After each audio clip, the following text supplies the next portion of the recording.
Right now, gold is trading around $5,100 an ounce, a historic level, and silver is near $115 globally.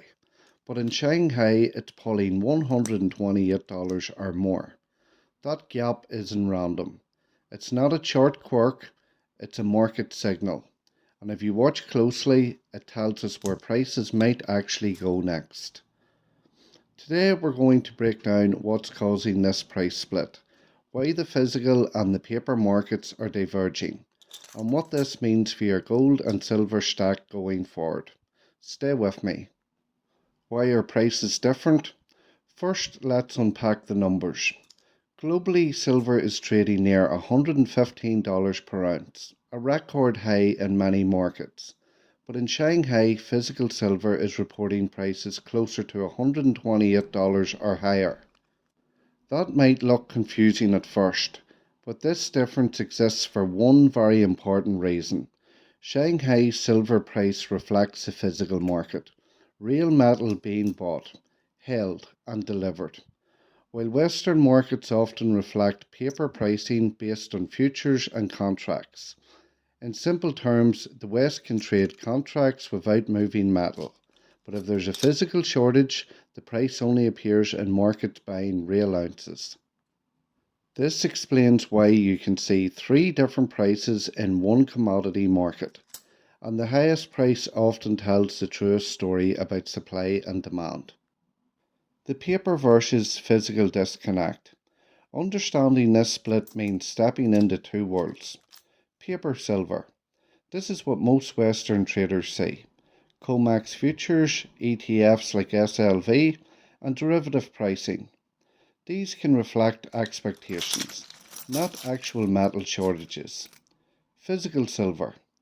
This is real metal. Bars, coins, delivery contracts. This is where the meat of demand is. And right now, physical silver in key hubs is trading at premium prices far above futures. That gap is telling us something crucial. Supply isn't keeping up with real world demand. China in particular is absorbing physical metal at a pace that Western markets can't arbitrate away. What this means is that traders in Shanghai are willing to pay significantly more because they need real metal right now, not just a promise of metal later.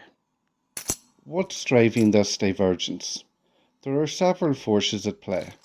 Physical supply tightness. Global silver inventories have been shrinking, with key exchange warehouse stocks plunging. Industrial demand.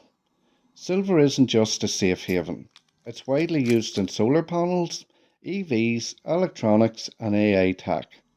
Industrial demand accounts for a huge chunk of the total market.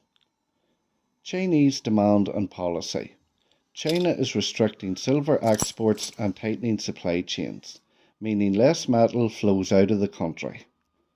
When physical demand hits all-time highs but supply cannot increase fast enough, prices rise, but only where the metal is actually being bought. That's why Shanghai reflects higher prices. Why gold is surging? Gold is trading near $5,100, driven by safe haven demand, geopolitical tension, and weakening dollar. Gold and silver often move together, but silver is more volatile because it responds to both industrial demand and investment flows. Silver gains have outpaced gold this year, a rare move that suggests real world demand is influencing price more than speculative money alone. What this means for investors. So, what's the real practical takeaway? A physical premium means supply is genuinely tight, buyers are willing to pay more where the metal actually exists, arbitrage can't close the gap easily. This is not a crazy anomaly. It's a structural signal that real demand is outstripping real supply. But that doesn't mean prices go straight up forever. If industrial demand slows, like China's solar sector cooling, or profit taking begins, prices could stabilise or correct in the short term. What happens next? Short term. Expect volatility. Physical markets will remain tight. The Shanghai premium could widen or shrink depending on inventory flows, export policies, and trade logistics. Medium term. If the physical shortage deepens, Western paper prices may eventually catch up, narrowing the gap. That could drag silver higher globally as the price discovery mechanism recalibrates. Price guesses. Educated, not financial advice. Silver breaks out towards $130 plus in physical markets if deficits persist. Paper markets may lag and eventually catch up. Gold.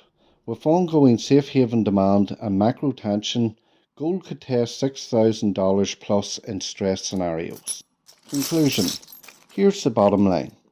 A price gap between Shanghai and the global spot means physical demand is outrunning supply, and Shanghai is showing us the true cost of silver right now. Whether that gap persists, widens, or collapses will tell us a lot about what's coming next in the markets. So, what I want to know from you, do you think this physical premium means silver is headed for higher, or is this a temporary disconnect? Comment higher or temporary, and follow for more daily precious metals insights.